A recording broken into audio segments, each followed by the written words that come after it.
Last ہمارا کوئی ایسا واقعہ, کوئی ایسی اسٹوری جو آپ کو اچانک سے یاد آ جاتی ہو کہ میں پوری زندگی اس کو نہیں بول سکتا؟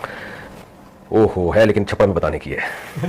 میں مرتے مرتے بچا تھا ایک دفعہ, موت کے منہ سے نکلا تھا, تو بس پھر بتاؤں گا کبھی کیسے نکلا تھا موت کے منہ سے. اچھا, اللہ نے مجھے یوں سمجھے کہ 2 دفعہ موت کے منہ سے نکالا ہے.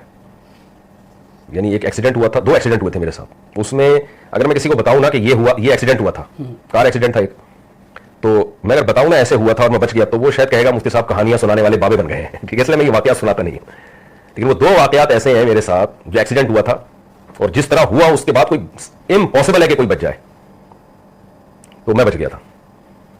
آپ اس کو کرامت کہہ لیں, آپ اس کو حسن اتفاق کہہ لیں, بزرگوں کی دعا کہہ لیں, ماں باپ کی دعا کہہ لیں, کچھ بھی کہہ لیں, یا اللہ نے مجھ سے 4 شادیوں والا کام لینا تھا شاید یہ کہہ لیں. اس میں کمارا تھا جب یہ 2 واقعات ہوئے تھے. شادیوں کے بعد, شادی کے بعد تو ویسے ہی خطرہ ہو جاتا ہے سسرال والوں کی طرف سے کہ وہ اڑا دیں آپ کو بم سے, وہ تو خطرہ ہر ایک کو ہوتا ہی ہے. تو یہ شادی سے پہلے کی بات کر رہا ہوں. تو 2 واقعات ایسے ہوئے تھے کہ کسی کو بتاؤں تو یقین نہیں کرے گا کہ آپ بچ کیسے گئے. مر جاتا نا یہ 4 شادیوں کی تحریک کا بیڑا غرق ہو جاتا. شاید اللہ نے شاید اس لیے بچایا ہو.